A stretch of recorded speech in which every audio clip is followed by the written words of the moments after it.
Ir ļoti interesanti, ka var redzēt mātes Terēzes, kāds viņai bija rokraksts, True Copy. Man patika, kā viņa ir pateikusi. Ja es kādreiz kļūšu svētā, es noteikti būšu svētā no tumsas. Es pastāvīgi būšu prom no debesīm, lai iedegtu gaismu tiem, kas uz šīs zemes atrodas tumsā. Veltīts tiem, īpaši visnabadzīgākajiem no nabagiem, kuri piedzīvo kādu no tumsas veidiem, lai viņi varētu rast mātes Terēzes pieredzē un ticībā mierinājumu un iedrošinājumu. Ar mani ir līdzīgi. Es ļoti gribu dibināt labdarības fondu vai biedrības, vēl nevaru to saprast.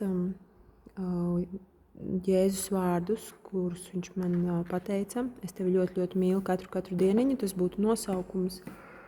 Kad es nokļuvu dzīvības un nāves situācijā un izgāju cauri visam tam, principā paliekot uz ielas, joprojām es esmu tādā kā cīņā, jo es visu laiku karājos mata galā, teiksim tā, jo es atdodu sevi citiem, tie, kas arī cieš.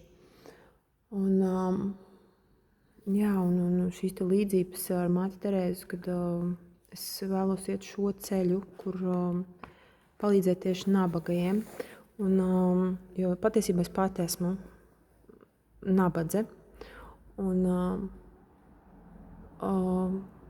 šodien arī garām, kad vēroju šīs te mašīnas un šie te cilvēki, kas pabrauc savās kapsulās, bagātajās mašīnās un noģērbti un nezinu, ko pirkt, un tādi, viņi tā vispār neko neredz apkārt, viņi paies garām tam, kurš nav pat varbūt šodien ēdis neko, un te ir tāda atšķirība, kad es to visu redzu, un man tas viss sāp. Bet jā, arī mans ceļš bija, protams, kā ceļš, kas aizveda līdz tam, tomēr sirdī man jau kopš bērnības ir bijis tāda, kā lai saka, saikne.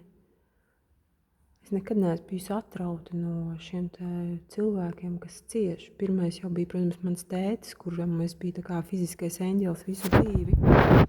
Nesot, principā, caur savu sirdi, caur savu mīlestību viņu.